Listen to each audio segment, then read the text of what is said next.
lapho ngiyadlula nje ngiyakubhaza nje ngicabanga ngisakumarinate nje angabozi ngiyakuzwa kokusa wena into eyenzakalayo ke emvelo kolokho ke phala leli ke kutholakala ukuthi kunemali imali ngokumthetho waseNingizimu Afrika uyangena mawuphuma phandle mina ngasuka ngathravela umhlaba wonke kusukela at the age of 16 years ngihambela ama-stage play ngahle ngenyuka ke phesha kozilwandle ke sihamba ngokokhozi sihamba ngokwamasatma sithi siyabalanda phesha kozilwandle siya koMelika siphindelela siya koDubai siwinile lapho untshata kade ngimfica ehlulwa zindondo ngayiqoqa ngumfowami uNtunu ezekhala ethi bethi ngifuna ushadile ngafika umfowami uNtunu lomsizwa limelele ibodo bombe qale madoda uDJ Sawusawu kulelo ngokuthula qhawela kithi engesibusile nawo angikhohlwa kodwa into angenza yona eWashington DC umbhixa ngiphethe amathathelo umbhixa lala kanti ufaka ubuso ukuthi sihlule South Africa hayi kodwa lokuyisizwa madoda DJ Sawusawu umjalo wetsizwa kububa mnandi kanjalo Eastern Cape amasathi bakwazi ukuhlanganisa wonke abantu abamnyama besikhumbe sibale emnyama base-Afrika ngisho laba ngaphandle kwalomhlaba ngakho-ke into ebalulekile-ke uma ubuya phesha kwezilwandle nakho uyadeclare ukuthi uhambe ngamalini thina kasingenamali sezingane uma usubuye uthi ubuye namalini ngisho ama-francs uyawudeclare emvelo kwalokho bese uyawashintsha bese iyaphinde yathexwa ngaphezu kwalokho uthi-ke lo mlungu leli sulumane lelathenga kulo nenkomo lithi cha ngafika ideclare mina imali emvelo kwalokho asangazi mina ukuthi kwenzakalani ekuthenini ayithathe le mali yena ayoyibeka phansi kwasofa noma kuyi-safety angayise ebhenke ngoba umthetho uthi makwenzekile leyo mali wangena nayo awungapheli u-48 hours ungazange uyise kuyi-reporta ukuthi le mali khona bese phinde uyayideclare bese uveza nobufakazi ukuthi kade usemazweni angaphandle ayingenanga ngumgunyathi emva kwahlala insuku eyingaki bese uyayishintshwa ngelo mali-ke emveni kwalokho-ke bese uyaqhubeka nempilo yakho usuphethe imali yale likhala leziNingizimu Afrika ma inkulu kakhulu leyo mali kuyomali leyo mali leyo nakanjani iyebhenke ngoba umthetho wakwa-SARS awuvumi ukuthi umuntu abe nemali engaphezu kwa-24,000 noma ka-100 and something thousand ngaphandle kokuthi ayilokhunje ayideclare ukuthi unayo endlini uzoyenzani leyo mali leyo awuvele nje usavula imali nje yabo into eyenzakalayo-ke uRamaphosa-ke ungubani uRamaphosa is a puppet yabelungu umdlwane owathunywa ukholose ngesikhathi esidala ukuthi njengoba sithi ababhulu nabelungu siyabanqoba ngakho kufanele kube nabantu bethu abangena la uzokhumbula uBrian Molefe kanye nobaba uTito Mboweni bathathwa basiwaphethe phesha kwezilwandle bawufunda bafundela finance lapha kwelaseNgilandi uRamaphosa bona bathathwa baphinde bafunde eNgilandi base bethathwa befakwa emabhizinisini ngenhloso yokuthi uma bengena emandleni bewuhulumeni wabantu abamnyama uqala eNingizimu Afrika bebe-understand i-economy bebe-understand i-infrastructure bebe-understand i-business operation bafika benzani na bona bavele bajika bakhotha izinqe zabelungu emveni kwalokho benoTokyo sehwana ngamuze khuluma nje lembimbi lena esanda kushadela ngalo 24 years nayo is a part of the problem all of these people they are the problem including Nelson Mandela. Nelson Mandela is a problem is a sellout himself as well. I'm going to explain how into eyenzakalayo la wasuka lapho-ke uRamaphosa kunanokho wayishintsha yonke lento wayijika waba yena wayibona seyibhizinisi guru yena engasathinteki uzokhumbula ukuthi ngisho ANC ngathi khankasa ibibathinta abantu abanjengoPatrick Mosepe abanjengoCyril Ramaphosa ukuthi babe bengxenye yokuxhasa ama-campaign previously noma mayisiwinile i-ANC bebonga abantu ababaxhasile bebengasali uRamaphosa kanti lokho njalo uzokhumbula ukuthi ngonyaka 2012 walandwa ukuthi azodeputizer president Zuma eMangaung lapho ke Mangaung konke yahlala khona wawina every select sikaZuma yabona ngakhona njalo avalanga walandwa nje kwaba neyinkinga eziningi kakhulu wagcina kuthiwe ngoba yena uyalazi ibhizinisi ngoba kade sinomongameli oluphethizwe ngobusizwa kodwa sabusa kwamnandi kodwa manje sisidinga mhlawumbe ukuthi kube khona umuntu ozokhumbula ukuthi i-business cluster ebinikezwe uRamaphosa as a deputy president makukhontate into amabhizinisi ngoba uya-understanda kangcono yena ibhizinisi emvelo kwalokho uzuma ngapha yena aphathizwe nje abe yinsizwa ukuthi yakhe mawuthi ayihlabele inkomo lekahle ayihlabele inkomo ekahle into ekanje ngaleyo into eyenzekile ke ngamza ukuthi lapha agcina ngake lapho ke uRamaphosa ubese ba ingxenye yabelungu abanjengo abalapha eStellenbosch kwelaseKapa lodubo okuzothola khona abantu abafana no Rupert abafana no ama Oppenheimer aba-business gurus amakhulu kakhulu kuleli lizwe laseNingizimu Afrika including laba bebephethe obusasa which is one of the businesses that have benefited a lot in the government structures. So ke manje ke that white monopoly capital is also a reason why Ramaphosa is not a leader, is a president that came to protect our interest of the white people, came to protect our interest business. He was never a leader, even from this day one. He was never a leader. He's the worst president we ever have in this country. He's the worst person who don't think about the black skin, who only think about himself. That's why we are in this shit about economy, about ESCOM, about politics, political instability. Because we have a president who over-consults, who's always consulting, who don't have balls.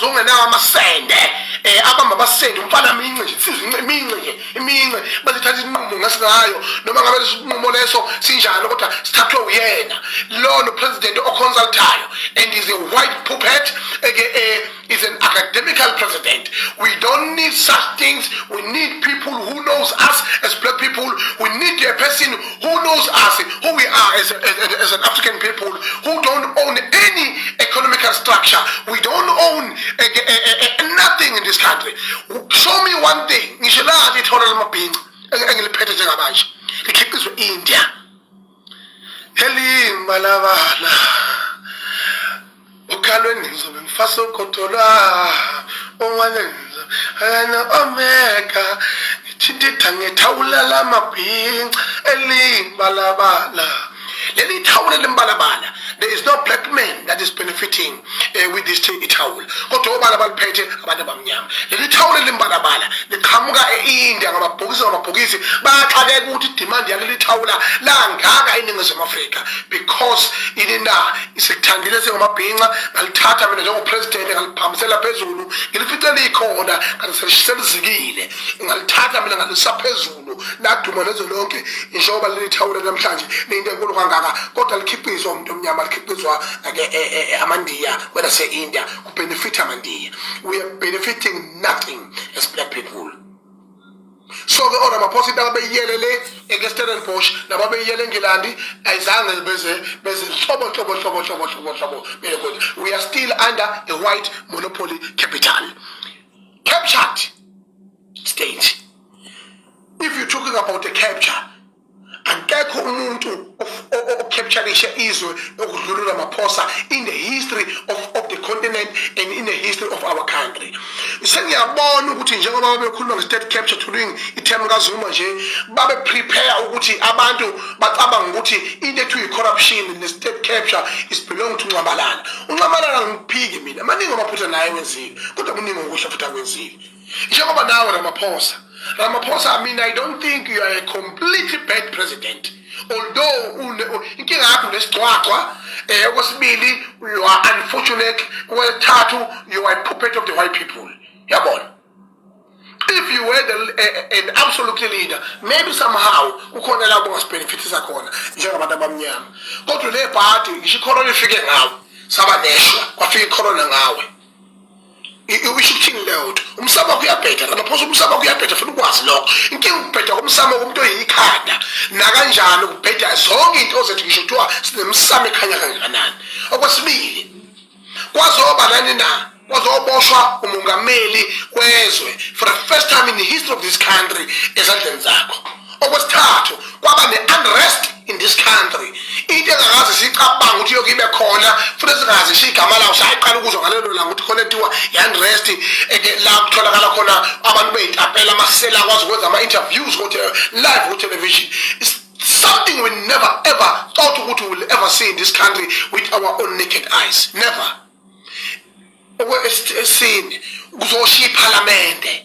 Kuzoshaya iParliament into ezazi sicabanga ukuthi yokenzeka kulelizwe yasha iParliament ngoba sokolo iParliament lenkosi wathiwa ilolo lishisa iParliament ngoba nibalekela iqiniso linenilaziyo ngoba nabaholi ngicabanga ukuthi abantu abangenamali nabantu abasemhlabeni abaphansi njengathi abazi lutho futhi abantu abangakwazi ukucabanga nokuanalyze ama decision eniwathathayo ngoba we are politicians today because you taught us to be politicians, because during the unrest, during the lockdown, Nina, we were mostly affected by political decisions. Utuphakisa kafutini yasibeka uzovukisa usemsebenzini uzokuthiwa umzanga nomongameli tuthi yamukubona kuhleli phansi uthatha kafutini usinike ingane ezihle.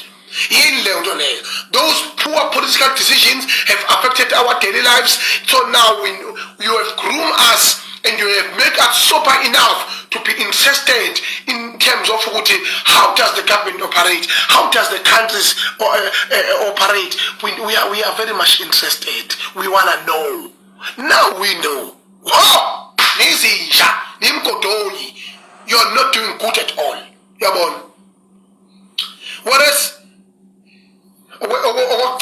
nibulale inhlangano amaqembu uqembu ke ngesizulu fike kube nenhlangano bese kuba nenhlangano bese qhamuka abantu ababashubuka kuleyo nhlangano bese beba isenzo sabo ukwembuka mbuka ingakho bebizwa amaqembu ngoba basuke qhamuka isenzweni sokumbuka kwabo besuke ehlanganweni kakhongolose base beyambuka mbuka ibizo labo ke lelo eliqhamuka esenzweni ukuqembuka kwabo.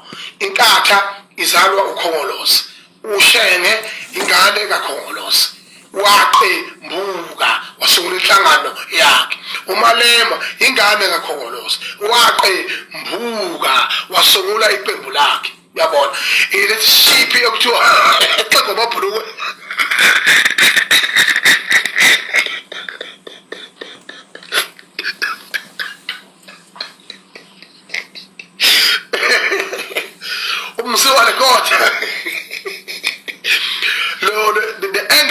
the most angriest politician we have ever seen. Because when you're in politics, you can't be angry. I'm a feelings of you must give out feelings when you want to lead people. People will criticize you, people will compliment you, people will do everything because they have a right, they have their freedom of speech. So then you go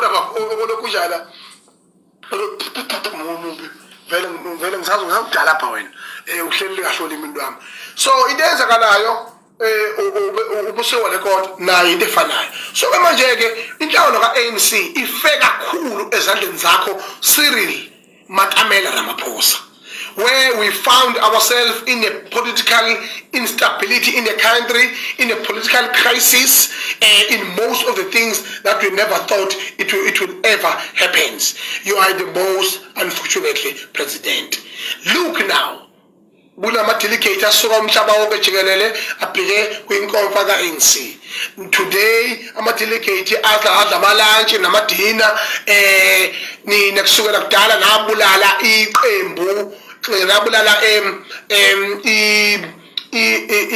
i-wing igatsha lophiwo lwentsha le-ANC. After Malema nje laseniyibona le nto ukuthi vele bithwalise kanzima ngoba abanomona abafuna ukufa njengoba bothakathayo njengoba bothwele njengomzalo othwele othi ingane zakhe ziyobusa mayisaphila yena mayisefile akafe nayo yonke into. You are just like that. That's why igcwele izalukazi namakhehla kuma-delegates enu nakwi-leadership yenu eParliament.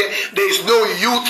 You don't smell youth kunuka nje ushibhoshi kunuka nje isimuncwane seyisini egcwele iparliament laphana ogqwethe matashe lweze khona la parliament which are busy planning the future that they are not going to be part of. How can you plan the future that is not going to be part of? We are going to make you not be the part of the future while you are still alive, so you can tell your ancestors that we have messed up. Now the country have turned around. Turn around. Yachiki izinto manje. Nasho nasho. Yabo. So ukufa kohlangana kakhongolo sesandleni sakho namhlanje ke njengoba ngigqelelene nje nina ramaphosa nama-delegate uyokhokhe ishisiwe imali lezi uzama ukubuyela esikhundleni khohlwa angiphiki ungabuyela ngoba phela abantu bayizithutha we don't think the same. We don't think the same.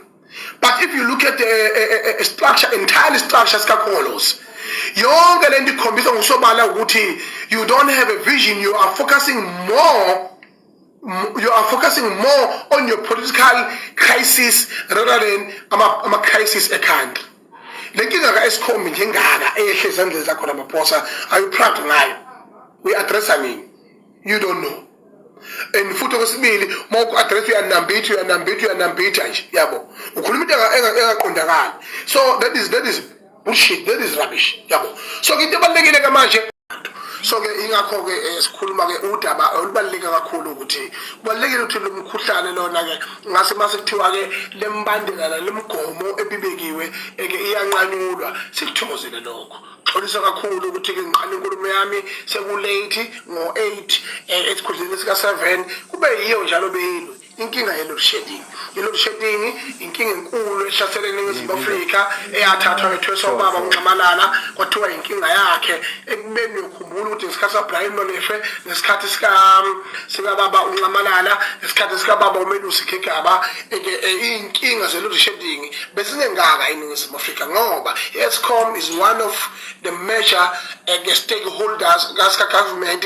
That's why under state entities SAA, Eskom, IPOSI, SAPC, again, namanye stakeholders that are under government, government entities, nola semzini. Okusho ukuthi izinkampani ngaphansi linamabhinqa ninozelayo. Ngichazele nake manje. Inkampani lezi operator kodwa uhulumeni anesandla esikhulu kuzona ukuthi zi-operate kanjani ngenxa yokuthi bakwethu zimgogodla womnotho wezwe laseNingizimu Afrika, including PLASA njengoba ubona kunenkinga nje. Kodwa kulezo nkampani izona inkinga enkulu kakhulu esibhekene nazo. Engcono nje inkampani engayibala engathi operate kangcono state entity engilazi inkinga eziningi. Inkampani enjengo Transnet is operating very well and is kuzoba AXA is operating very well in terms of ukuthi kweziqiniseko sokuthi wenza revenue right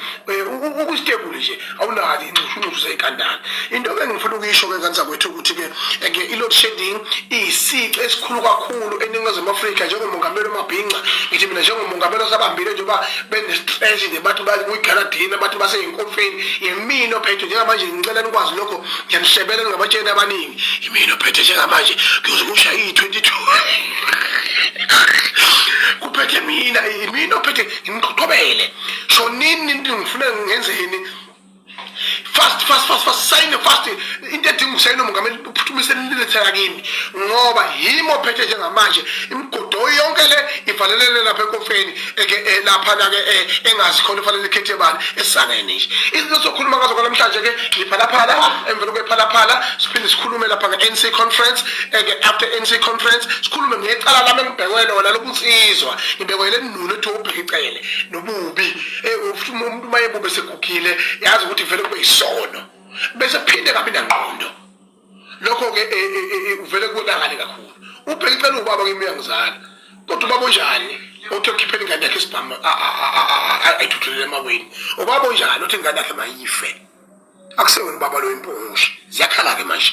Ingakho ke ngithi ke eNingizimu Afrika baqala nje ke iphalaphala kasicanga nje iphalaphala yini. Iphalaphala iskandali esitholakale kuyifamu kaRamaphosa le kwela kubo lapha ke eLimpopo eduzane buduze nomngcele waseNamibia lapho kwasuka khona usomabhizinisi waphesheya lapha ke eSouthern Sudan wasuka la usomabhizinisi wazothenga wafika eNingizimu Afrika ngomhla ka3 kuDisemba wafika lapha ke eNingizimu Afrika ngaloma ngo3 Disemba noma kodwa nje khona nje wafika yena wafika ngokusho kwakhe wadeclare ke imali enkulu kakhulu engango 563,000 US dollars okusho ukuthi impela ke manje uyi converted South African rands imali engacishe ifike mhlawumbe ku 60 something million to close to 70 million rand empela lokho ke uthi wathenga amalokujana u20 ngenxa yokuthi ke kunenkinga ye lockdown ama movement ayivaliwe